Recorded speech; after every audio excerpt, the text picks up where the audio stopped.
Assalamualaikum warahmatullahi wabarakatuh. Halo Milanisti, selamat datang di channel AC Milan News. Kami akan membahas seputar berita AC Milan. Tapi sebelum itu silahkan subscribe, like, dan share berita ini kepada Milanisti di seluruh dunia. Dan mari kita simak Forza Milan. AC Milan melawan Spezia, gol volley Giroud pastikan 3 poin Rossoneri. AC Milan harus menunggu hingga menit akhir waktu normal untuk mengalahkan Spezia.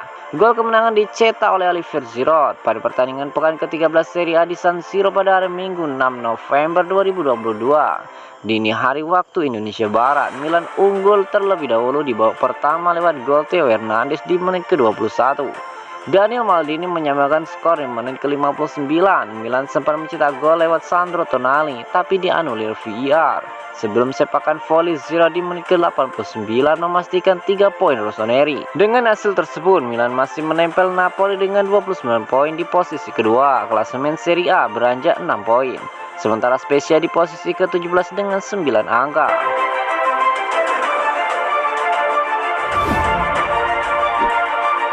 Stefano Pioli ungkapkan, gol Giroud mengingatkan saya pada gol Francesco Totti. Stefano Pioli mengungkapkan bahwa gol tendangan volley Olivier Giroud mengingatkannya pada gol milik Francesco Totti. Rossoneri memimpin terlebih dahulu melalui Theo Hernandez yang kemudian Daniel Maldini, putra Paolo Maldini, menyamakan kedudukan di babak kedua. Gol AC Milan dari Sandro Tonali juga harus dianulir wasit karena Tomori mendapatkan pelanggaran pemain lawan terlebih dahulu.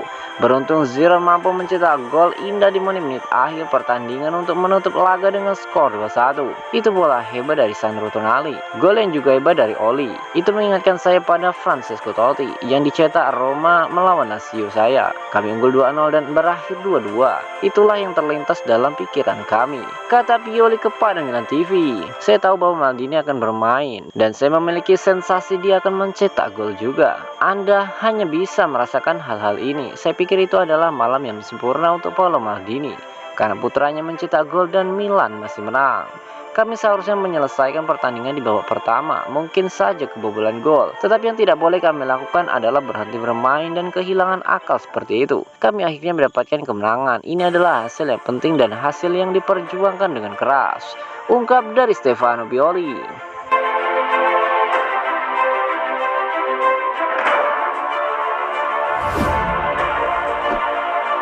Ditanya lupa soal dapat kartu kuning, begini jawaban Giroud. Olivier Giroud kembali menjadi pahlawan kemenangan AC Milan melalui golnya di penghujung laga untuk menutup pertandingan dengan skor 2-1. Namun uniknya, Giroud mendapatkan kartu merah setelah ia merayakan gol dengan begitu emosional dengan mencopot jersey-nya.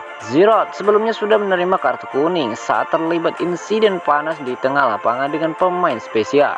Melepas jersey dalam perayaan gol berarti kartu kuning yang membuatnya secara otomatis menerima kartu merah.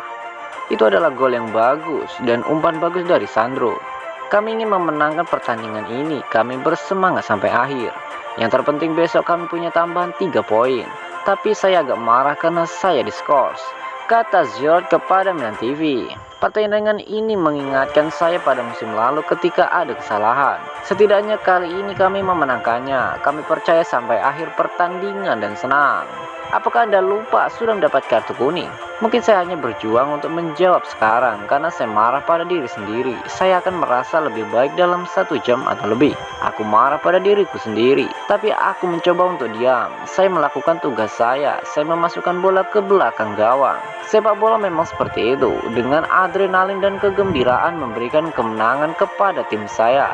Setelah pertandingan yang sulit di kepala saya masih anak kecil, saya harus merayakannya, ungkap dari Olivier Giroud.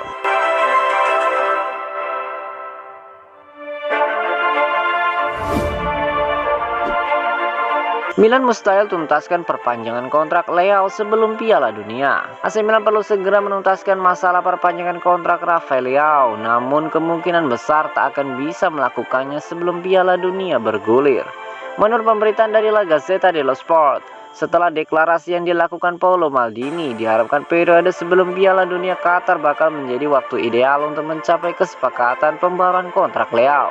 Namun 15 hari berselang situasinya nampaknya belum berkembang. Dalam beberapa pekan terakhir telah ada negosiasi antara kedua belah pihak, mengingat Rossoneri telah berbicara dengan agen pemain internasional Portugal tersebut, Jorge Mendes, dan dengan pengacara yang mendapat wewenang dari ayah sang bintang, tim di Fulham. Yang pasti saat ini adalah mantan penggawa Lille tersebut ingin bertahan di klub yang ia merasa nyaman. AC Milan akan menaikkan gaji sang winger 23 tahun tersebut menjadi 6,5 juta euro atau 100 miliar rupiah per musim plus bonus, meskipun permintaannya nampaknya sedikit lebih tinggi. Kendati demikian, persoalan sebenarnya adalah kompensasi 19 juta euro atau 294 miliar rupiah yang harus dibayarkan bersama Lille kepada Sporting Lisbon. Saat ini ada klausul pelepasan 150 juta euro atau 2,3 triliun rupiah dalam kontrak sang pemain dengan raksasa Serie A, dan perlu diputuskan jika ia bertahan akan diubah atau dihapus penuhnya. Sementara posisi kedua agen dan keluarganya secara umum harus ditentukan. Setelah cedera yang dialami Diogo Jota, tampaknya ex-starlet Sporting tersebut akan bermain di sayap kiri tim nasional Portugal untuk mendukung Cristiano Ronaldo di Piala Dunia, yang bakal menjadi momen besar jelang bursa transfer Januari saat klub-klub seperti Chelsea bisa saja menyamarkan 100 juta euro atau 1,6 triliun rupiah. Kendati demikian, bagi Milan, Leo dianggap pantang dijual dengan harga berapapun, dan mereka akan berjuang memperbarui kontraknya hingga akhir. Sementara itu segalanya tampaknya bakal ditunda hingga 2023.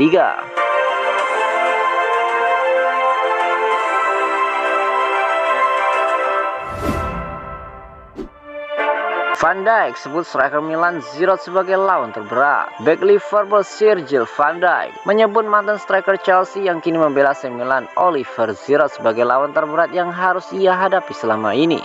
Selama karirnya sebagai pemain, Van Dijk telah bermain di berbagai pertandingan penting untuk klub dan negaranya, dan pernah melawan hampir semua pemain terbaik dunia saat ini. Pemain bertahan Liverpool tersebut berbicara dalam sebuah wawancara dengan podcast The Overlap dan menyinggung tentang striker yang memberinya masalah paling banyak, dan mungkin cukup mengejutkan semua orang dengan tanggapannya sebagaimana dikutip dari Pianeta Milan.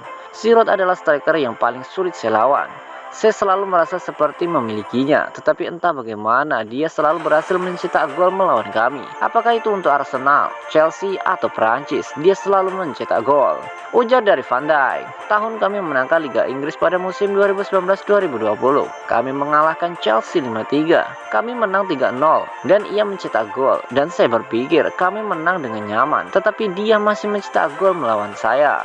Tambah dari Van Dijk, Giroud telah berhasil mencetak 22 gol dalam 55 penampilannya bersama Milan sejak bergabung klub. Ia juga memainkan peran kunci dalam kemenangan Scudetto musim lalu dan terus-menerus muncul sebagai penentu dalam pertandingan terbesar seperti pada derby melawan Inter dan selama perebutan gelar. Ia bahkan berkontribusi pada 4 gol pasukan Stefano Pioli saat mengalahkan Red Bull Salzburg 4-0 dengan torehan 2 golnya sendiri dan 2 assist. Terbaru, ia kembali menjadi pahlawan saat melawan Spezia dengan gol sepakan volley-nya di menit akhir pertandingan.